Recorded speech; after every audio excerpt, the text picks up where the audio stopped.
Deborah's story is a remarkable account of leadership, faith, and courage. She lived during a tumultuous period in Israel's history, a time when the nation was frequently oppressed by surrounding enemies due to their disobedience to God. As a prophetess and judge, Deborah stood out not only for her wisdom and faithfulness, but also for her unwavering commitment to lead her people according to God's will. Deborah's rise to leadership was extraordinary. In a patriarchal society, it was rare for a woman to hold such a position of authority.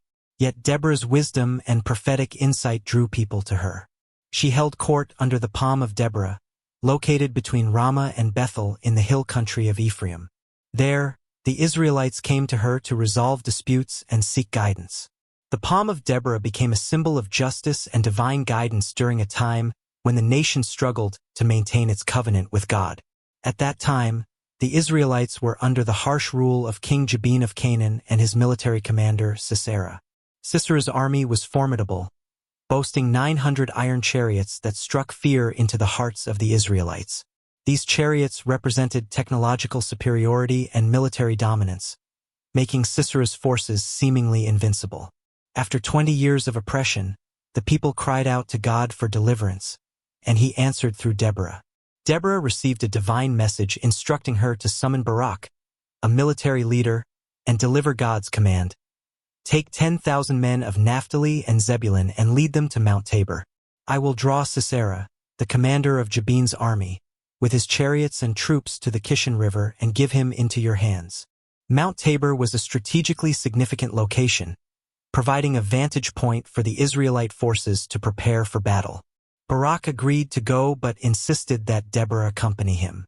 While some might view this as a lack of faith, Deborah's presence symbolized God's guidance and favor. She agreed but warned Barak that the honor of victory would not be his.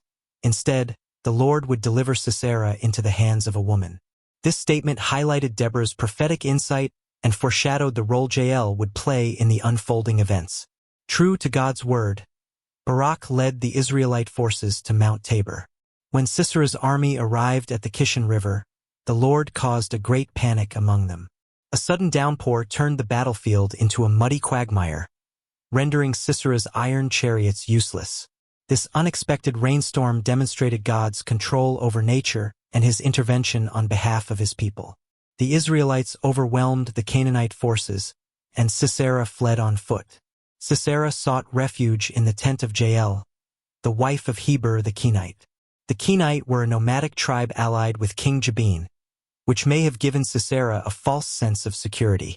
Jael welcomed him with apparent hospitality, offering him milk to drink and a place to rest.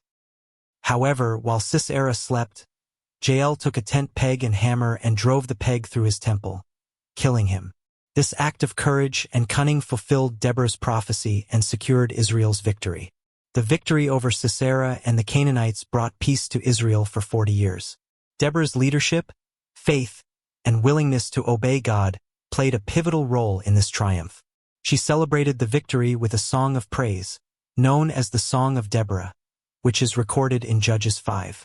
This song not only recounts the events of the battle but also glorifies God as the true deliverer of Israel. The song is a poetic masterpiece, celebrating the bravery of those who fought and condemning the tribes that failed to join the battle.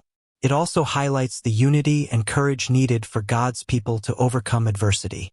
Deborah's story serves as an enduring reminder of the power of faith and obedience. She demonstrated that true leadership is rooted in reliance on God and a willingness to act courageously, even in the face of overwhelming odds. Her legacy continues to inspire believers to trust in God's promises and step into roles of influence with humility and boldness. Additionally, her collaboration with Barak and the critical role of Jael illustrate how God uses individuals with diverse strengths and roles to achieve his purposes.